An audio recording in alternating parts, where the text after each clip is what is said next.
Hello friends, I am Akhilesh Meena. Discuss करेंगे exothermic and endothermic reactions का and उनके example भी हम डिस्कस करेंगे। फ्रेंड्स, ये एनसीईआरटी केमिस्ट्री क्लास 10th का chapter number 1 that is chemical reactions and equations का बहुत ज़्यादा इम्पोर्टेंट क्वेश्चन है, exothermic reactions and endothermic reactions. तो फर्स्ट ऑफ ऑल डिस्कस करेंगे एक्सोथर्मिक रिएक्शंस का। तो फ्रेंड्स, एक्सोथर्मिक रिएक्शंस का मीन्स होता है the chemical reactions that release energy in the form of heat, light और साउंड। ठीक है, ऐसी केमिकल रिएक्शंस जिनमें हीट रिलीज होती है, बोल सकते हैं एनर्जी रिलीज होती है। किसके फॉर्म में? हीट के में, लाइट की में भी हो सकती है एंड साउंड के फॉर्म में भी एनर्जी रिलीज हो सकती है। तो सबसे पहले मैं इसकी थ्योरी से पहले मैं इसका कुछ एग्जांपल आपको यहाँ बताऊंगा जिससे कि सही तरीके से आपको ये क्वेश्चन क्लियर हो पाएगा। तो फर्स्ट एग्जांपल हम ले सकते हैं बर्निंग ऑफ नेचुरल गैस का। Burning of natural gas. Natural gas means CH4, methane gas. Friends, methane gas oxygen के साथ रिएक्ट करती है। ठीक है, मतलब ऑक्सीजन मीथेन गैस, मतलब जिसे हम नेचुरल गैस बोल रहे हैं, जब ये एयर के साथ रिएक्शन करती है, एयर का मीन्स ऑक्सीजन के साथ ही रिएक्शन करेगी, तो फॉर्म होता है कार्बन डाइऑक्साइड एंड वाटर। और इस रिएक्शन में फ्रेंड्स हीट भी रिलीज होती है। ठीक है, मतलब हीट की क्या है? एनर्जी की फॉर्म है। एनर्जी यहाँ से रिलीज हो रही है किसके फॉर्म में? हीट के में। ठीक है, तो ये एग्जांपल है एक्सोथर्मिक रिएक्शंस का। मैंने क्या बताया था? The chemical reaction in which heat is released. ठीक है, ऐसे बोल सकते हैं, या फिर chemical reaction that release energy in the form of heat. ठीक है, लाइट भी हो सकता है, साउंड भी हो सकता है। ऐसी केमिकल रिएक्शंस के लिए बोलते हैं एक्सोथर्मिक रिएक्शंस। ठीक है, क्योंकि एक्सो का मतलब ही यहाँ पे देखो एग्जिट से होता है, ये ध्यान रखना। एक्सो का मतलब ये है एग्जिट से, और थर्मिक का मतलब है एनर्जी से। ठीक है, और वो एनर्जी साउंड के फॉर्म में भी हो सकती है एंड लाइट के फॉर्म में भी हो सकती है, हीट के फॉर्म में भी हो सकती है। जैसे कि बर्निंग ऑफ नेचुरल गैस है, यहाँ पे मीथेन गैस यहाँ पे बर्न हुई है। ठीक है, तो कार्बन डाइऑक्साइड एंड वाटर ये एज ए प्रोडक्ट हमको ऑब्टेंड हुए एंड हीट इस यहाँ से रिलीज हुई है। तो एग्जांपल है ये एक्सोथर्मिक रिएक्शन का। सेकंड एग्जांपल और भी ले सकते हैं हम। फॉर एग्जांपल सोडियम होता है। ठीक है, ये सॉलिड स्टेट में होता है, रिएक्ट करता है हाफ मॉलिक्यूल ऑफ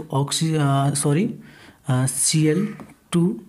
ठीक है, ये गैस होती है, ये Cl है यहाँ पे। ठीक है, Cl2 गैस है।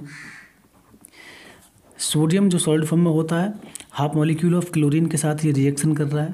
तो फ्रेंड्स, यहाँ पे हमें कॉमन साल्ट फॉर्म होता है सॉलिड स्टेट में, जिसमें सोडियम क्लोराइड बोलते हैं। ठीक है, और यहाँ से 411 किलो जूल, ठीक है, यहाँ से एनर्जी ऑब्टेंड होती है इन दिस रिएक्शन। ठीक है फ्रेंड्स, मतलब सोडियम जब रिएक्ट करता है हाफ मॉलिक्यूल ऑफ क्लोरीन के साथ, तो common salt as a product हमको ऑब्टेंड होता है एंड 411 किलो जूल एनर्जी भी यहाँ से रिलीज होती है। ठीक है, तो ये एक्सोथर्मिक केमिकल रिएक्शन का एग्जाम्पल है। ठीक है, नेक्स्ट एग्जांपल हम ले सकते हैं फ्रेंड्स रेस्पिरेशन का।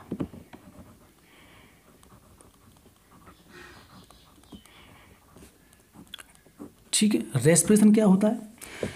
Friends, respiration is the movement of oxygen from the outside environment to the cells within tissues and the transport of CO2 in the opposite direction. ठीक है, मतलब ये कह रहा है कि जो रेस्पिरेशन क्या होता है, ये ऑक्सीजन का मूवमेंट होता है जो हमें आउटर साइड एनवायरनमेंट से हम उसे गेन करते हैं, मतलब इनहेल करते हैं, इनटेक करते हैं, और CO2 अपोजिट डायरेक्शन में रिलीज होती है वहाँ से, ठीक है, ट्रांसफर होती है, ठीक है। तो हम ये मतलब अब सिंपल वर्ड्स में एक्सप्लेन करें तो हम ये कह सकते हैं कि जो रेस्पिरेशन होता है वो ऑक्सीजन का इनहेल एंड CO2 का एक्सहेल, मतलब O2 हमको लेनी होती है और CO2 हमको निकालनी होती है, ठीक है। तो ये रेस्पिरेशन होता है, हमने ये सिंपल वर्ड्स में एक्सप्लेन किया है। बाकी तो मैंने बता दिया है इसका जब थ्योरेटिकल पोर्शन जो आपको सही तरीके से लिखना होता है कि respiration is the movement of oxygen from the outside environment to the cells within tissues and the transport of CO2 in the opposite direction, ठीक है। तो यहाँ आपको ये ध्यान रखना है कि रेस्पिरेशन का मीन्स होता है, ठीक है, O2 हमको इनटेक करनी है एंड CO2 हमको ट्रांसपोर्ट करनी है, ठीक है, वहाँ से रिलीज करनी होती है अपोजिट डायरेक्शन में, ये भी ध्यान रखना है। तो इस केमिकल रिएक्शन की बात करें तो फ्रेंड्स रेस्पिरेशन में क्या होता है, ग्लूकोज C6H12O6 क्या होता है, ग्लूकोज होता है, ठीक है। और जो हमने ऑक्सीजन इनटेक की है, जो हमने ऑक्सीजन इनहेल की है, अंदर जो हमने ली है आउटर साइड एनवायरनमेंट से, वो इस ग्लूकोज के साथ रिएक्शन करेगी, ठीक है। ग्लूकोज हमें कहाँ से मिलता है, जो हमने फूड इनटेक किए हैं, जो फूडिंग मटेरियल जो हमने इनटेक किए हैं वहाँ हमारे स्टोमच में ये ग्लूकोज है, और जो हम इनहेल कर रहे हैं ऑक्सीजन आउटर साइड एनवायरनमेंट से, वो इसके साथ रिएक्शन करेगी। तो यहाँ फ्रेंड्स फॉर्म होती है carbon dioxide gas and water and energy, ठीक है। मैं एक बार रिपीट कर रहा हूँ, रेस्पिरेशन में क्या होता है, ग्लूकोज जो हमारी बॉडी में होता है, जो हमने फूड इनटेक किए हैं उनसे हमको ऑब्टेन होता है, तो वो ऑक्सीजन के साथ रिएक्शन करता है रेस्पिरेशन प्रोसेस में, and CO2 gas and H2 ये फॉर्म होते हैं एंड एनर्जी रिलीज होती है वहाँ से, ठीक है। हमें क्या मिलती है इस रिएक्शन में, एनर्जी हमको मिलती है हमारी बॉडी के लिए। अब यहाँ इसको बैलेंस भी करना होता है। देखो यहाँ पे नंबर ऑफ ऑक्सीजन एटम्स कितने हैं, 6 एंड 2 यहाँ पे 8 हैं। अब यहाँ पे कितना है, 2 + 1 यहाँ पे 3 है, ठीक है। लेकिन यहाँ पे हाइड्रोजन एटम्स कितने हैं, 12। तो इधर इस साइड पे 12 करने होंगे, 6 की मल्टीप्लाई कर देंगे, ठीक है। 6 × 2 = 12 हो गया, 6 × 2 = 12 हो गया, इधर भी हाइड्रोजन हमारा बैलेंस हो गया। नेक्स्ट यहाँ पे 6 की मल्टीप्लाई करेंगे, ठीक है, 6 की मल्टीप्लाई ही इधर होगी, ठीक है। अब यहाँ क्या, all the atoms in reactants and products are equal हैं, ठीक है, दोनों साइड्स में। तो ये एग्जाम्पल जो हमने 3 इंपॉर्टेंट एग्जाम्पल्स दिए हैं, तो ये फ्रेंड्स एक्सोथर्मिक रिएक्शंस के एग्जाम्पल थे, ठीक है। तीनों ही केमिकल रिएक्शंस में एनर्जी रिलीज हुई है, ठीक है, यहाँ से हीट के फॉर्म में हुई है, यहाँ से 411 किलो जूल एनर्जी रिलीज हुई है, ठीक है। और रेस्पिरेशन प्रोसेस में भी हमको एनर्जी मिलती है, ठीक है। तो ये एग्जाम्पल क्या है, एक्सोथर्मिक रिएक्शंस के हैं।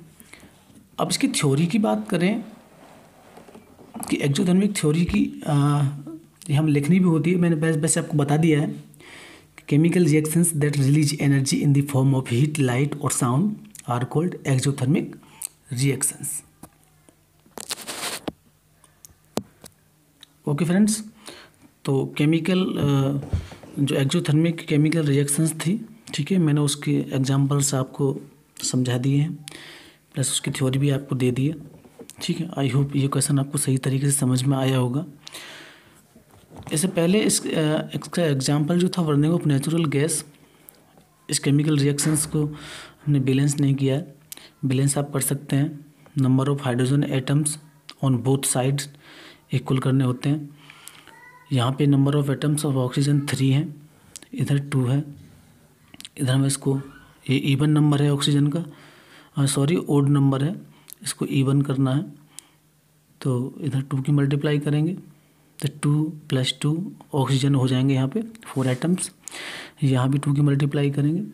तो ऐसे करके ये chemical reactions balance chemical equation होगी, ठीक है।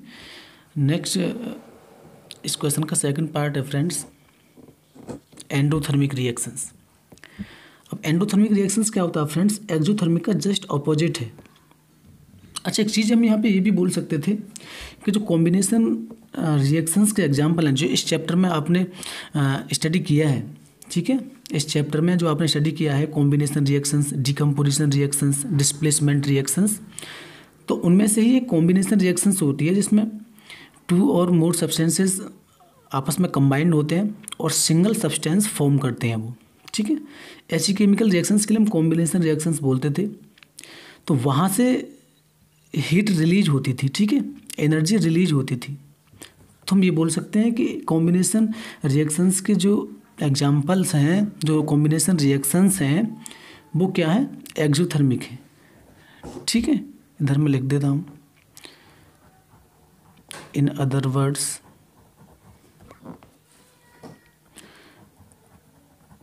कॉम्बिनेशन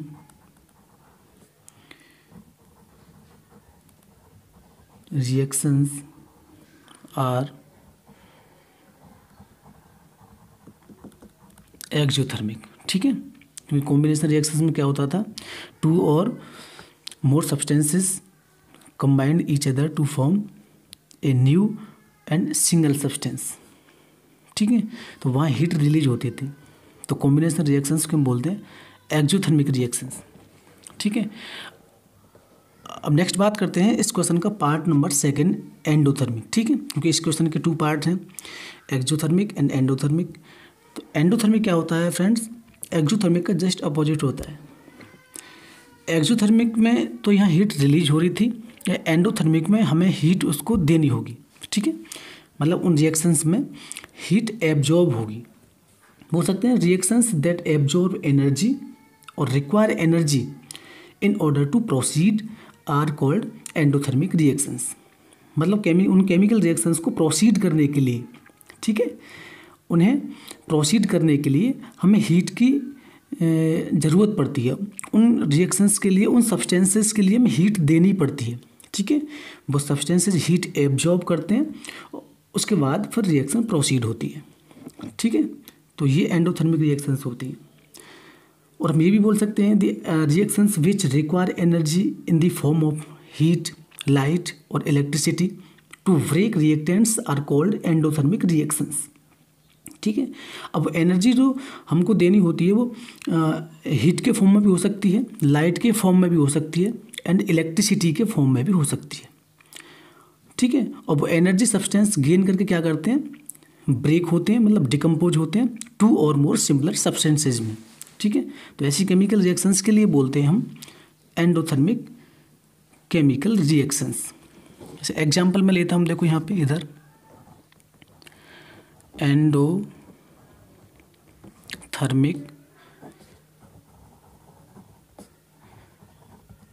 रिएक्शंस, ठीक है।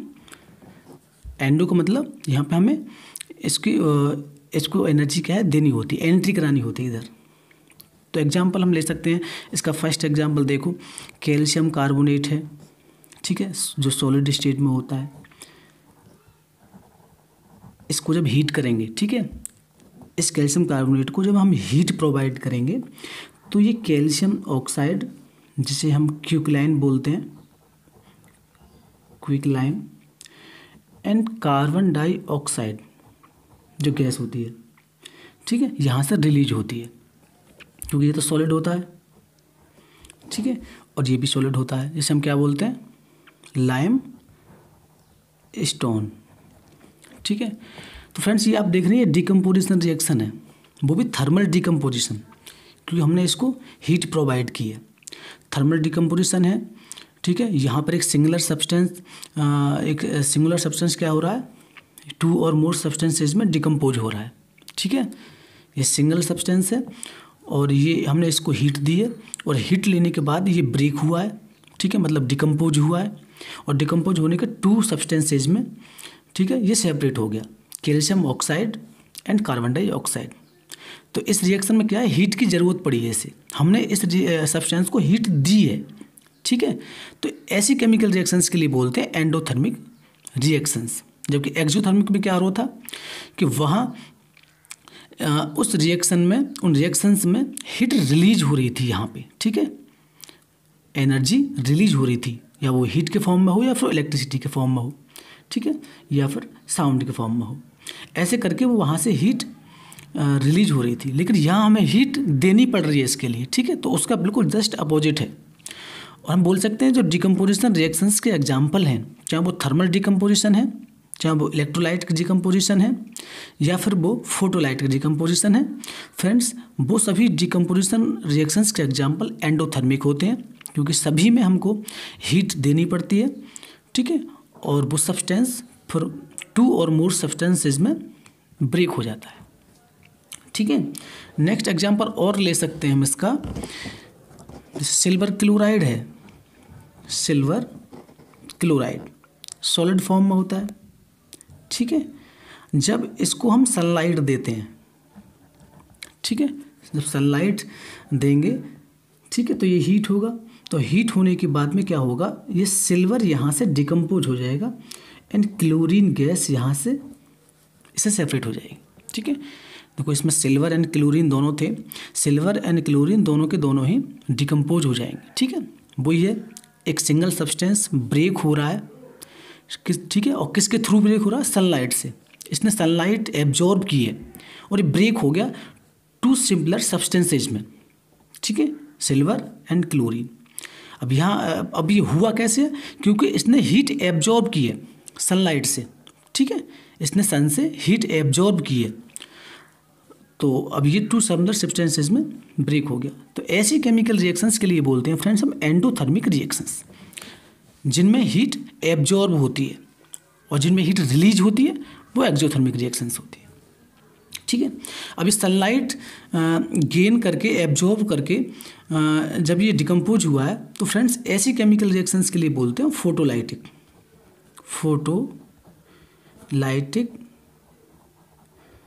डिकम्पोजिशन रिएक्शन, ठीक है। तो क्या था, जो डिकम्पोजिशन रिएक्शन होती हैं, डिकम्पोजिशन